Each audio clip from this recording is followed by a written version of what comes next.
Televisa presenta.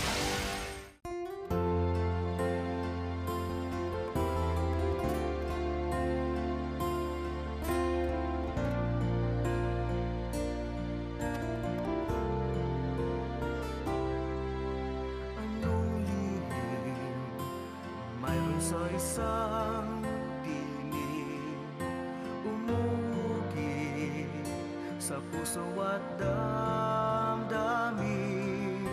Siyang bulong manatili sa iyong pagsinta, dama mula paggising kahit nasan pa. Kapag ika'y lumayo, nanaisip ko pa mawala sa mundo.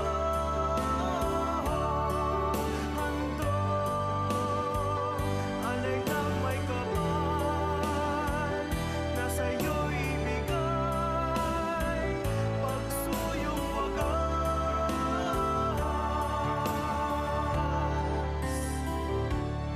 immortal.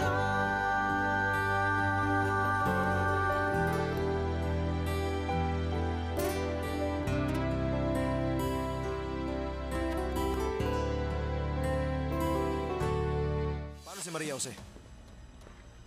Wala ka nang pakialam? Balak mo ba siyang iwan sa akin ng ganun lang kadali?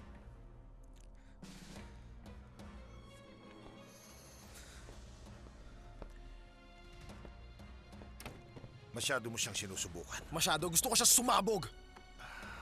Para hindi niya makuha si Maria Jose, maglalagay ako ng security guard. Kailangan sabihin ko to sa'yo, Alejandro. Meron ka na lamang 1 buwan. Para pa walang bisa ang kasal mo, depende yon sa petsa ng kasal ninyo ni Maria Jose. Maliban na lamang kung may nangyari na sa inyong dalawa. Kaya pag-isipan mo, dahil wala ka ng sapat na panahon.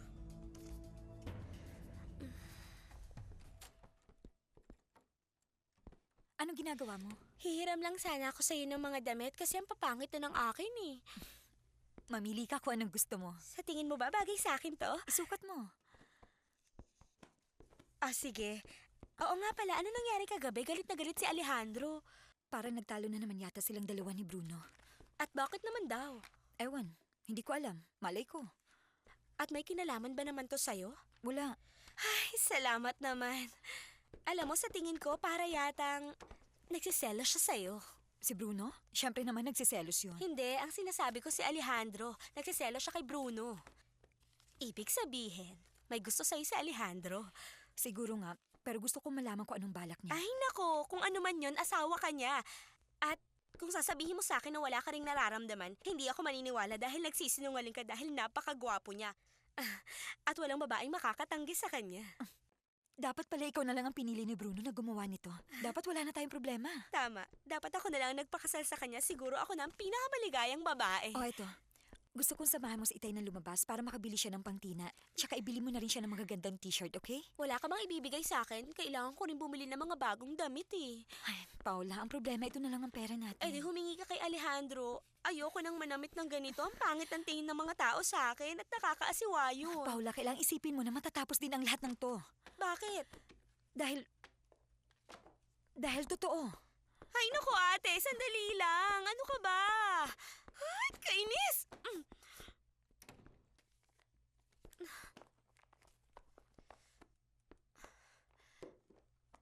Kukuha ko dito.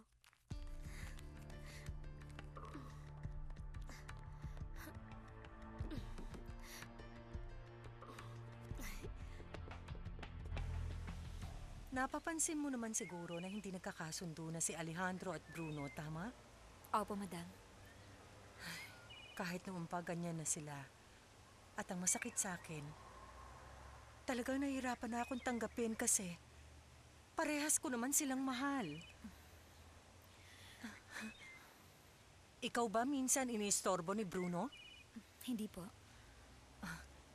Gusto kong hilingin sa'yo na iwasan mo siya. Tanggihan mo na rin ang mga imbitasyon niya dahil si Alejandro, ibang naiisip. Kagabi nagtalo sila at talagang malala na ang galit nila sa isa't isa. Sinisiguro ko po sa inyo na hindi ako may kagustuhan ng mga yon. Pues siya may kagustuhan nun. Hindi po. Kaya lang nakatira po kami sa isang bahay, kaya ganun. Kung ganun man, gawin mo na lang ang gusto ko, okay? Opo, madam. Bakit ka bumalik agad? May nakalimutan ako mga papeles. Maria Jose, pwede ba samahan mo ako sandali, pakiusap? Sige. Excuse me po. Sige. Alis muna kami, mama. Sige. Si Bruno, humingi ng pera para daw mag-abroad siya. Niyaya ka ba niyang sumama sa kanya? Oo. At pumayag ka? Hindi. Paano na? May balak siyang umalis mag-isa? Akala niya kaya niya akong kumbinsihin. At anong sinabi mo sa kanya? Ang sabi ko, gusto kong maging tapat sa'yo. Gusto kong malaman mo na hindi ako masamang tao. Na sana hindi mo ako ipapakulong at ibibigay mo sa akin ang diborsyo.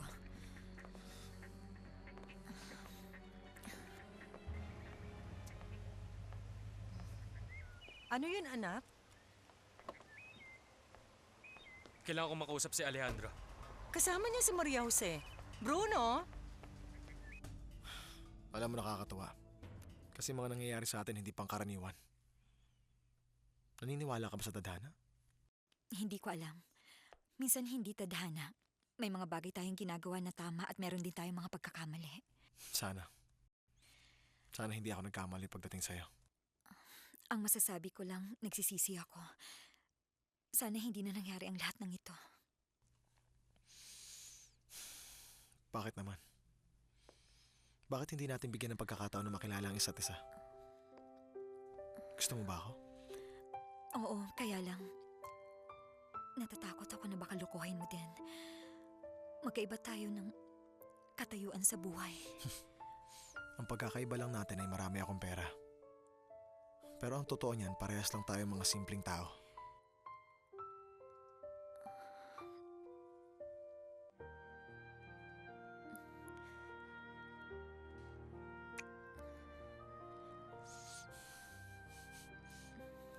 Nagagalit ka?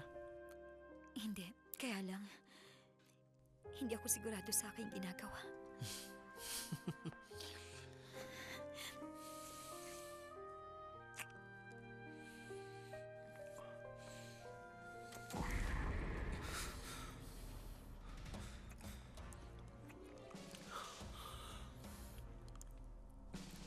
Ilang beses ko bang sasabihin sa'yo na kumatok ka bago pumasok? Umalis ka nang hindi pinirma niyo. Yung check. Kailan ka alis?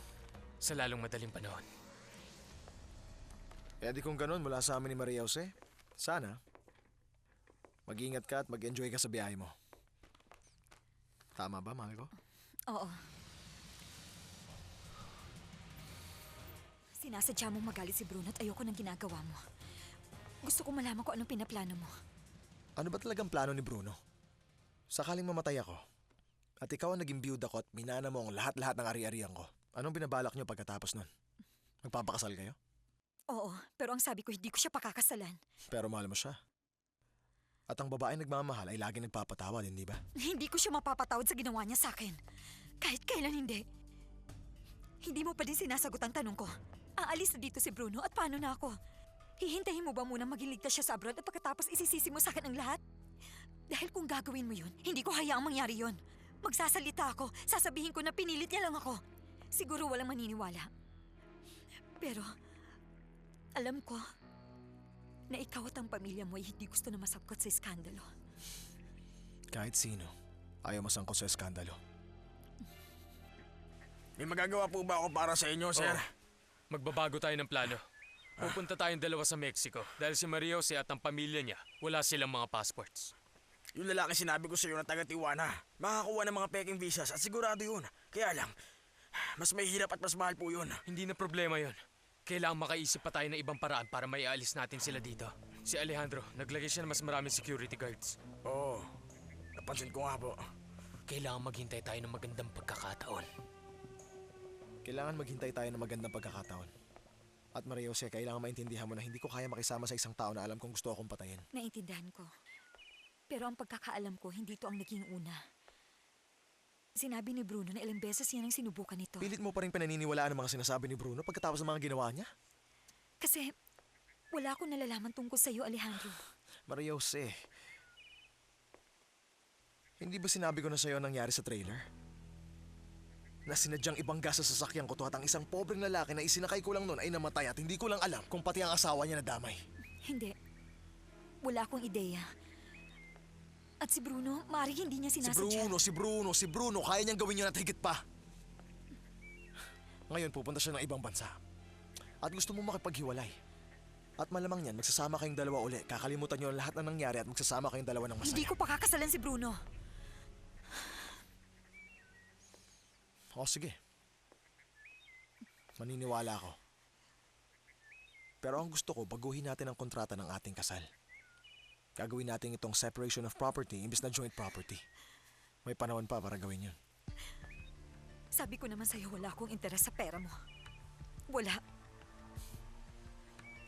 O sige. Kung pupunta kayo sa downtown, sumabay na kayo sa akin. Paalis na rin ako. Naku, ayaw po namin maabala pa kayo. Hindi naman, Mr. Pedro. Ate Maria Jose, si Lisette, naalala mo, nakilala natin siya sa Lamay, di ba? Hello. Hello.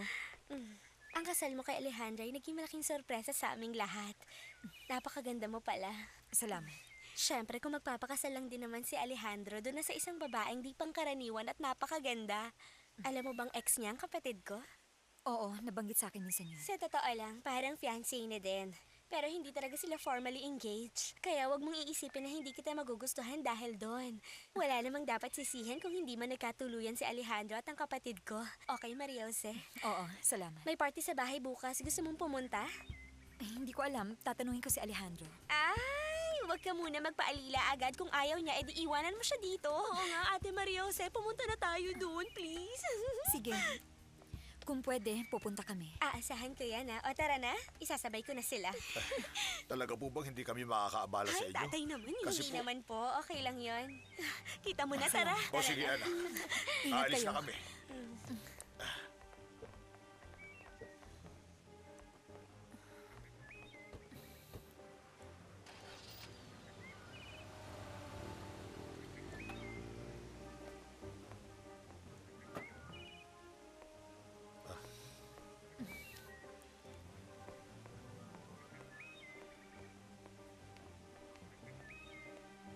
Oo, sige, ikaw nang bahala dyan kung pwede. Salamat. Pasok ka. Fernando, kakakausap ko lang kay Councilor Miraflores. At ang sabi ko sa kanya, may pagkakamali sa marriage certificate ko. Gusto kong palitan ng joint ownership of property sa separate ownership of property. Alam ba ni Maria Jose ang lahat ng ito? Oo, at sangayon siya. Alam ko na hindi mo siya paniniwalaan, Fernando. Pero mas kilala ko siya kaysa sa'yo at sa tingin ko biktima rin siya ng mga plano ni Bruno. Mga masasamaan niyang plano. Ayoko na makipagtalo pa sa'yo. May karapatan kang isipin kung ano ang gusto mo. Pero isang bagay lamang sana ang huwag mong gagawin. Ang masakta ng iyong mama. Alam mong mahal ka niya gaya ng isang totoong anak. At kapag inakusahan mo si Bruno ng isang bagay at hindi ka sigurado rito, yun ay magiging... Fernando, inamin na sa akin lahat ni Maria Jose. Sinabi ba niya sa'yo ang totoo? Ano bang tingin mo sa akin? Mukha ba akong tanga? Hindi siyempre. Pero napakadaling malinlang ng isang napakaganda at malambing na babae na kunwari ay biktima ng isang taong kinamumuhian mo. At huwag mong itanggi kinamumuhian mo si Bruno. Ganun din naman ang nararamdaman niya para sa akin, hindi ba? Pues bahala na. Nagpunta ako rito para sabihin sa iyo na iniimbestigahan ng mabuti ni Alvaro ang pinangyarihan ng aksidente. Marami siyang mga nakita pero wala siyang nabalitaan tungkol sa isang pobreng nasunog o kaya sa namatay niyang asawa. Nakahanda na po ang pagkain, senyor. Salamat, Ezekiel. Dito ka ba kakain? Mas mabuting kumain ng may kasama kaysa nagsosolo. Yan ang drama mo. Ay anak, alam mo namang natatakot ako sa ganitong escalator eh. Naku, teka. Tatay, Pedro, dahan lang. Ito ka lang.